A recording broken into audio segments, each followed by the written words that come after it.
이해 마지막 주일에 우리에게 주시는 말씀은 요한복음 5장 16절 17절 말씀입니다. 그러므로 안식일에 이러한 일을 행하신다 하여 유대인들이 예수를 박해하게 된지라. 예수께서 그들에게 이르시되 내 아버지께서 이제까지 일하시니 나도 일한다 하시매. 아멘. 우리 성도님들 마음에는 소원이 있습니다. 한 번 살고 가는 인생길인데 어떻게 하면 내가 쓰임받고 인생을 마무리하는 삶을 살 수 있을까? 어떻게 하면 하나님의 나라가 내 인생을 통해 조금이라도 앞당겨질 수 있는 확장되는 그런 인생 살 수 있을까 하는 이런 소원이 있습니다. 그런데 그게 그렇게 말처럼 쉽지는 않습니다. 한국 교회사만 보더라도 본인은 열심히 애쓰고 수고하고 노력했지만은 20년, 30년, 50년 지나고 보면 하나님의 나라가 오히려 후퇴되는데 기여를 한 경우들도 있고, 애쓰고 수고한 것에 비해서 한국교회 누가 되는 경우들도 대단히 많이 있었습니다. 성도들도 마찬가지입니다. 그때는 그것이 성령의 바람인 줄 알고 쫓아다녔는데 나중에 보니까 헛된 바람이고 거짓된 바람이어서 인생을 허비한 것 같아 속상해하는 경우가 얼마나 많은지 모릅니다. 그러니까 성도들이 열심히 믿는 것만큼이나 바르게 믿는 것이 얼마나 중요한지요. 질문이 나와야 되죠. 그러면 내가 어떤 신앙관을 갖고 살아야 바른 신앙이고 건강한 신앙일까? 어떤 신앙을 가져야 하나님 일에 누가 되지 않고 하나님의 뜻을 이루어드리는 인생을 살 수가 있을까? 한 사람의 신앙이 예수 그리스도의 정신 위에 바르게 서 있으면 됩니다. 성경적 신앙을 가지면 되는 것 아닌가? 이 말은 100% 틀린 말도 아니지만 100% 맞는 말도 아니에요. 한국교회 지도자 중에 자기가 성경적 신앙 안 갖고 있다고 얘기하는 사람은 단 한 사람도 없습니다. 그런데 결과는 아니라는 거예요. 성경에는 서로 충돌하는 논리도 많고 구약과 신약에는 서로 관점이 다른 것도 많습니다. 이 모든 성경 66권을 해석하는 기준이 뭐냐?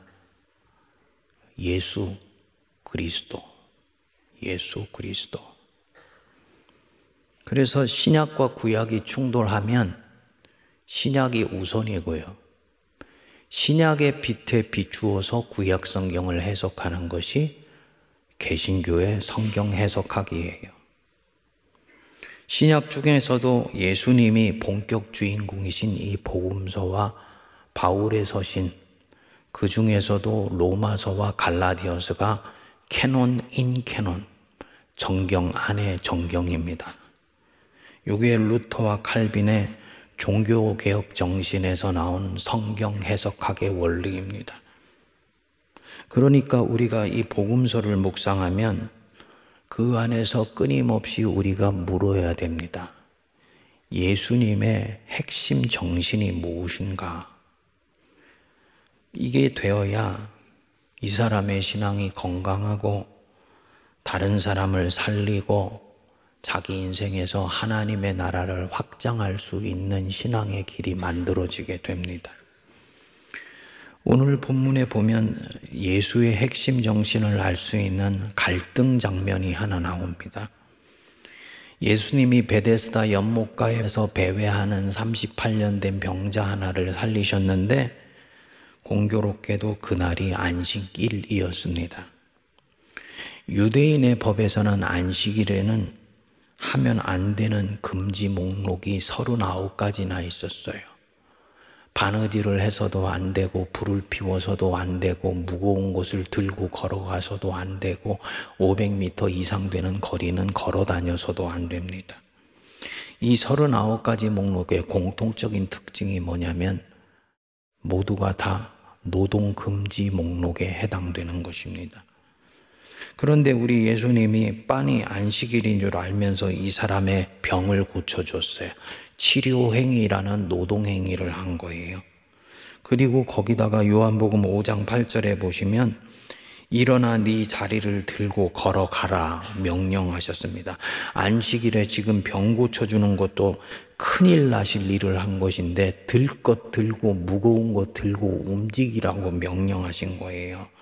이것 때문에 예수님이 이제 바리새인들에게 곤욕을 치르게 되신 거지요. 우리는 생각할 수 있습니다. 참 이상하다. 38년 동안 병을 알아왔으니 하루 정도는 얼마든지 기다릴 수 있을 것인데 예수님은 이 사람한테 가서 내가 오늘 네 병 고쳐주고 싶은데 오늘은 안식일이니까 괜히 쓸데없이 문제 생기게 하지 말고 하루만 더 기다리자. 내일 고쳐줄게 라고 얘기를 하셔도 병자는 얼마든지 기다릴 것입니다. 왜 굳이 그날 병을 고쳐주셔서 문제를 만드시냐는 거지요. 그런데 복음서 전체를 살펴보면 예수님이 다분히 의도적으로 이 안식일의 질병을 고쳐주신 것을 알 수 있습니다.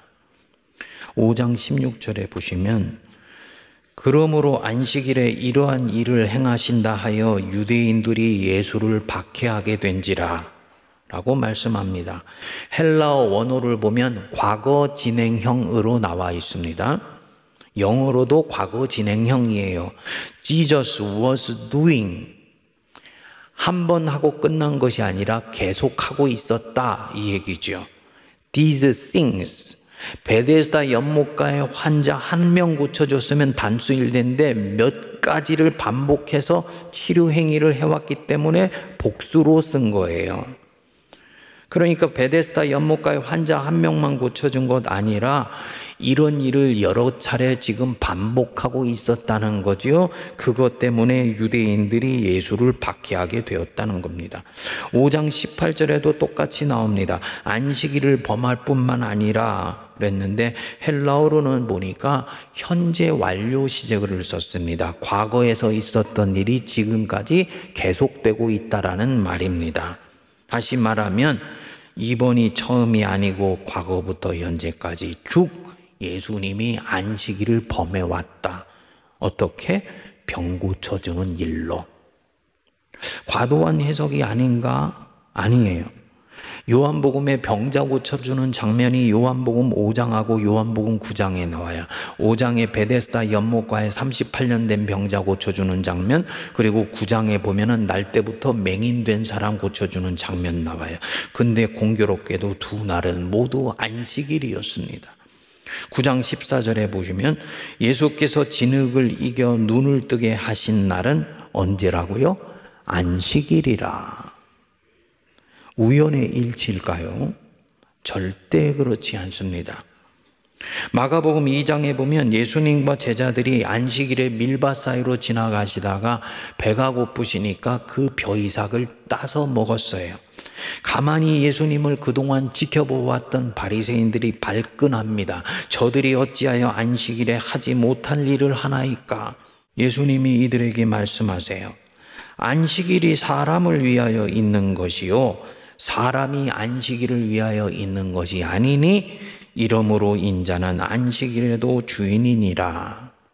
우리는 익히 아는 말씀이어서 덤덤하게 봤습니다만 당시로는 혁명적인 말씀입니다. 안식일은 하나님을 위하여 있는 날이지 사람을 위하여 있는 날이 아니었어요.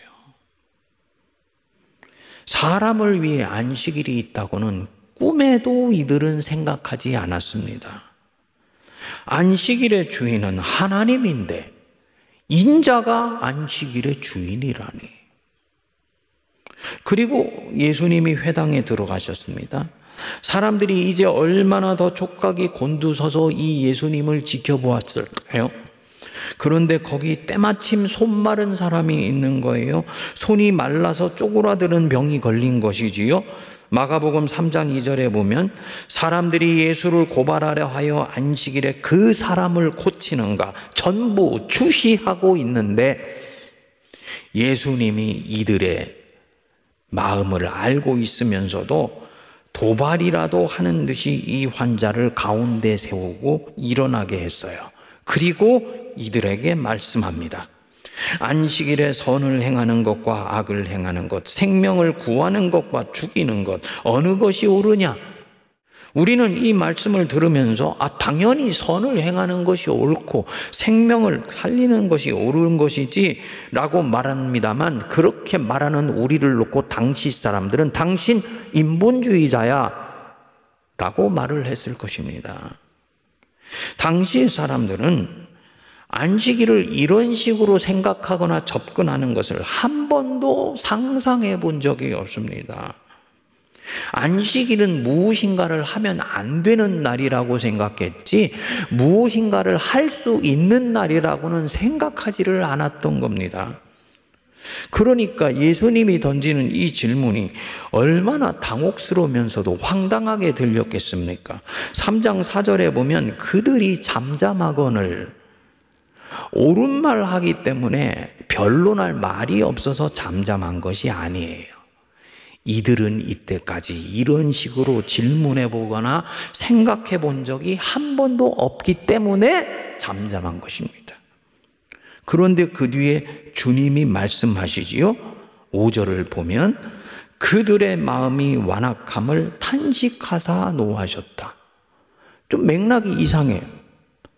한 번도 이렇게 생각해 보지 않았기 때문에 잠잠한 것인데 마치 의도적으로 뭔가 악하게 생각했기 때문에 그런 것처럼 이들이 완악하다고, 교만하다고 탄식하시고 이들에 대해서 노하셨다는 거예요. 무슨 얘기냐?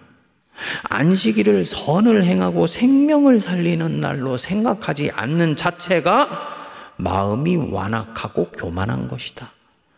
주님 보실 때는 이미 구약에서부터 창조주 하나님께서, 성부 하나님께서 너희들에게 안식일의 의미를 이미 가르쳐 주셨다. 그 날은 못하게 하는 날이 아니고 아버지께서 일하시는 날이라고 보았다는 거예요.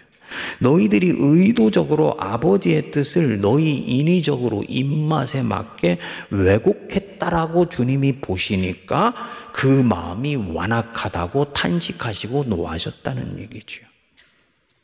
그리고는 사람들 다 보라고 손을 내밀라 하시니 내밀매 그 손이 회복되었더라. 이렇게 보면 베데스다 연못가에 38년 된 병자 고친 것이나 날 때부터 맹인된 자 고친 것이나 이 손 마른 사람 고친 것은 우연히 안식일이 아니다. 주님 보실 때는 치유하시는 날은 안식일이어야 했던 것입니다. 예수님이 다분히 목적의식성을 갖고 의도적으로 안식일을 택해서 치유 역사를 베푸신 것이라는 뜻입니다. 사람들 다 보라고 지금 이렇게 하시는 거예요. 어떤 목적이었을까요? 안식일의 진정한 의미가 무엇인지를 선포하시는 거죠. 안식일은 무엇을 못하게 하는 날이 아니다. 안식일은 생명을 돌보는 날이요, 생명이 살아나는 날이요, 아버지께서 새로운 창조를 시작하시는 새날이다, 이 뜻이에요. 안식도 바로 이 맥락 안에 있는 거예요. 쉬는 거, 안식하는 것도 못하는 것이 아니고 생명이 지난 6일 동안에 달아 빠졌다가 새롭게 회복되는 것과 관련되어 있는 것입니다. 단순히 무엇을 절대 못하게 하고 가만히 있는 것이 아닌 거죠. 그런데 유대인들은 이렇게 생각하지 못했습니다. 이들은 안식일을 그야말로 그 어떤 노동도 해서는 안 되는 날이고 가만히 있어야만 하는 날로 생각했습니다. 그래서 모든 노동 내려놓고 율법책 읽고 하나님 예배하고 집에서 가만히 있는 것이 안식일을 제대로 지키는 것이라고 생각했습니다. 본래 이 유대인들이 이렇게 안식일을 철저히 지키려고 한 민족이 아닙니다. 다윗과 솔로몬 시대 빼고는 이 안식일 포함해서 율법을 그야말로 깃털처럼 가볍게 여겼던 민족이에요. 그런데 바벨론 포로기 70년을 경험하고 귀환하고 난 뒤에 민족 안에 자각이 일어나게 됩니다. 아하, 모세의 율법을 지키는 것은 그냥 종교적인 것이 아니구나. 역사의 주관자이신 하나님 앞에서 이 법을 지키는 것은 민족의 사활이 걸려 있고 생사가 직결되어 있는 문제구나 깨닫게 되는 거예요. 그래서 에스라와 느헤미야의 주도하에서 유대교 대개혁을 단행합니다. 다양한 절기를 포함해서 모세의 율법을 철저히 지키는 삶이 시작됩니다. 그리고 이 율법을 더 잘 지키겠다는 일념으로 모세가 기록해 놓지도 않은 온갖 종류의 규례의 세칙까지 만들어서 탈무드 안에 기록해 놓고 그것을 지켰어요. 안식일에 하면 안 되는 39가지 목록은 이때 만들어지게 됩니다. 안식일뿐만 아니고 삶의 모든 분야에서 세부 규칙이 있었고요. 이를 지키면 경건한 유대인이고 지키지 않으면 우상숭배자고 배교자라고 낙인을 찍었습니다. 여러분, 우리 옛말에 과유불급이라고 있지요. 지나치는 것은 모자라느니만 못하다라는 뜻입니다. 모세의 율법을 신실히 지켜서 하나님 중심의 삶을 살면 그게 왜 나쁜 일이겠습니까? 하지만 그것이 지나쳐서 율법을 지키기 위해서 온갖 세부 세칙을 만들어 놓고 이것을 지키지 못하는 사람은 판단하고 정죄하고 삶의 구석구석에까지 이 세칙을 들이대니까 율법의 기본 정신은 사라져 버리는 거예요. 율법의 기본 정신은 하나님 사랑하고 하나님이 사랑하시는 사람 사랑하는 것인데 이 정신은 사라지고 규칙만 남아있고 룰만 남아있게 되는 겁니다. 자연히 마음에 기쁨이 없어지고 자유함이 없어지게 되죠. 이게 유대주의입니다. 여러분, 그 어떤 것이건 간에 신앙이 이즘과 결합하고 신앙이 무슨 주의와 결합하면 이 신앙이 갖고 있는 유연성이 사라지고 생명력이 서서히 없어져 버리게 됩니다. 그리고 나도 모르게 나 자신을 경직시키게 만들어요. 모든 것을 이 이즘의 틀 안에 가둬서 판단하게 됩니다. 그래서 이 틀 안에 들어오면 그 사람은 신앙 좋은 사람이고 이 틀 밖으로 나가면 그 사람은 이상한 사람이 되는 거예요. 내가 악해서 그런 것이 아니고 신앙과 이즘이 결합하면 이런 일이 생기게 됩니다. 이 이스라엘 사람들이 민족이 계속 시달리니까 민족의 정체성과 자긍심을 유지하는 도구로 이 유대주의 신앙을 활용하게 돼요. 그래서 이 유대주의는 유대교의 유일신 신앙과 민족주의, 유대 민족주의, 그것도 열린 민족주의가 아니고 배타적인 민족주의가 결합해서 나타나게 되는 겁니다. 그리스의 지배를 받고 로마의 지배를 받으면서도 안식일 신앙을 잘 지키면서 우리는 택하신 민족이다 하는 자긍심을 유지하고 디아스포라로 전 세계에 흩어져 살아가면서도 이 안식일을 지키고 유대주의를 지키면서 다른 민족을 멸시하고 다른 민족에 대해서 자기 민족의 정체성을 갖는다고 긍지를 느끼게 됐습니다. 그러니까 신앙이 민족주의와 결합해서 유대주의라는 이상한 흐름이 나오게 됩니다. 예수님이 바로 이런 시대적 맥락 속에서 이 땅에 오신 거예요. 그러니까 예수님이 왜 굳이 안식일에 수많은 사람들의 박해를 받을 것을 아시면서도 질병을 고쳐주셨는지 명료해 준 거지요. 주님이 볼 때는 이 유대주의는 보통 문제가 아닌 거예요. 안식일에 당신이 박해받는 게 두려워서 안식일에 병 고칠 걸 그 다음날 고치게 되면 유대주의가 가지고 있는 이 변질된 신앙이 계속 유지되는 걸 인정하는 것입니다. 그리고 안식일의 바른 의미를 백성들에게 가르쳐 줄 수가 없는 거예요. 그래서 주님 보실 때는 안식일에 꼭 병을 고쳐주셔야 했던 것입니다. 무엇을 얘기하는 거냐? 우리 예수님은 유대주의와 민족주의라는 이 이즘 버리시고 생명을 취하셨다는 얘기입니다. 생명. 예수님의 정신은 당신이 가져온 것이 아니고 구약에서부터 나온 것이라고 봅니다. 요한복음 5장 17절에 보시면 우리 같이 한번 읽어보겠습니다. 내 아버지께서 이제까지 일하시니 나도 일한다 하시매. 내 아버지께서 이제까지 일하니 나도 일한다. 도대체 당신이 무슨 권위로 안식일에 이런 하지 못할 일을 합니까? 라고 사람들이 물었겠죠. 그러니까 예수님이 말씀하시는 거예요. 내 아버지께서, 성부께서 이제까지 이 안식일에 일하시니 나도 일하는 것이다. 하늘 아버지께서는 안식일에도 공중의 새를 먹이시고 들에 있는 백합화에게 물을 내려주신다. 자기 백성이 아기를 출산하게 하시고 하나님이 만드신 생명이 새 생명을 낳도록 이끌어 주신다.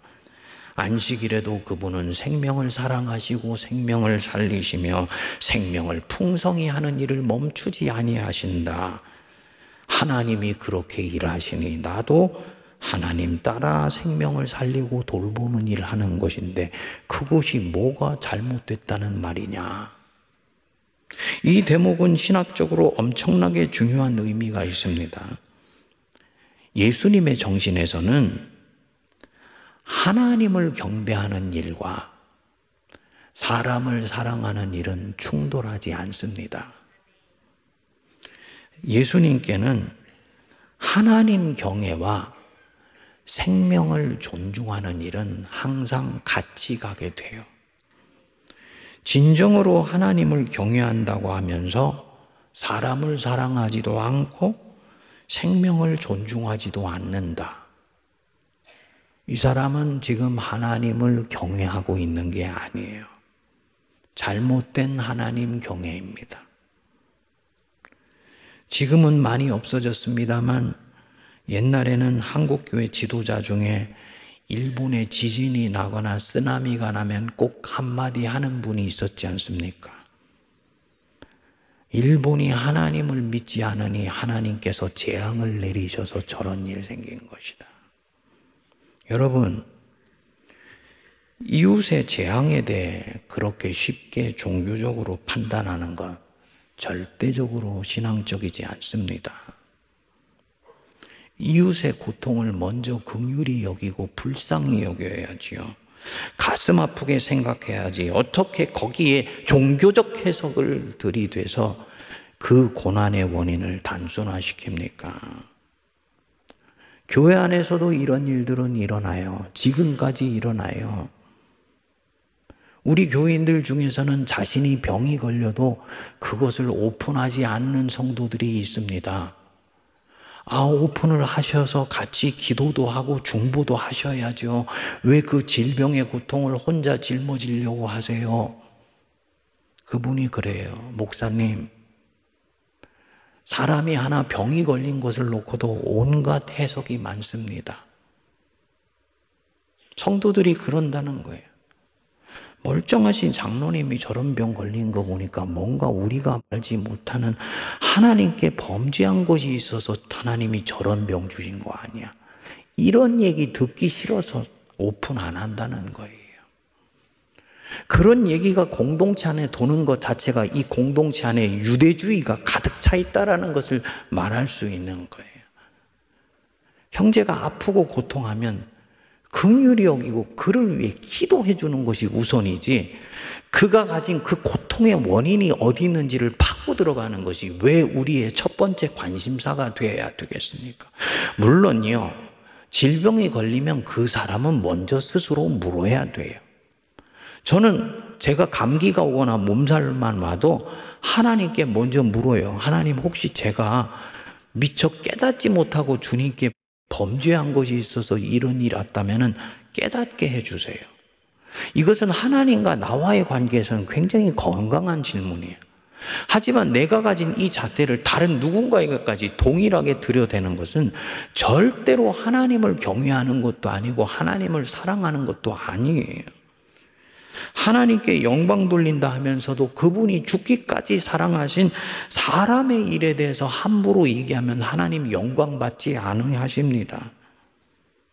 여러분, 그분은 만물의 창조자이십니다. 만물을 아버지와 어머니의 심정으로 살피고 돌보세요. 그래서 우리 하나님이 언제 영광을 받으시냐? 당신 만드신 만물이 생명이 풍성하고 창일하게 넘칠 때 하나님 영광 받으세요. 그분이 우리 아버지시기 때문에. 부모가 언제 기쁜가요? 자녀가 잘 될 때 기쁘잖아요. 교회 안에서 예배 때 박수 치면 옛날에 그랬어요. 그 하나님께 올려드려야 되는 영광을 왜 사람들끼리 서로 나누느냐고. 그거는 인본주의라고. 이거는 예배학의 한쪽 면만 생각한 것입니다. 예배는 하나님께 올려드리는 제사적 측면과 하나님 백성들이 형제 자매로서 나누는 사랑의 축제가 같이 결합된 거예요. 수직적인 것과 수평적인 것이 십자가처럼 만나는 게 예배의 현장이에요. 그러니까 성도들이 함께 예배를 드릴 때 하늘 아버지는 그렇게 예배 드리려고 형제 자매가 같이 모여있는 자체를 너무너무나 기뻐하세요. 당연히 옆에 있는 사람하고 인사 나누는 거 너무 좋아하시고, 누군가를 위해서 격려하고 박수 쳐줄 때 하나님은 아버지로서 영광을 받으세요. 자기 자녀가 당신 때문에 기뻐하고 행복해할 때 그분은 영광을 받으십니다. 굉장히 중요한 부분입니다. 하나님께 영광을 돌린다 할 때는 당연히 하나님의 자녀에게 은혜와 행복이 흘러 넘칠 때 영광 받으시는 거예요. 여러분, 우리 예수님 앞에 바리새인들이 예수님을 얽어매려고 함정 하나를 팠습니다. 가늠하다가 붙들린 여인을 데리고 와서 물었어요. 이 사람을 어떻게 해야 되느냐? 율법에는 돌로 치라 했는데 너라면 어떻게 하겠느냐? 만일에 돌로 치라고 한다면 이때까지 예수님이 하셨던 이 사랑의 계명을 스스로 어기는 것 같이 여겨서 낭패를 볼 것이고, 그를 놓아주라고 얘기하면 예수님 자신이 율법을 어기는 분이 되니까 결국은 또 얽어맬 수 있는 거죠.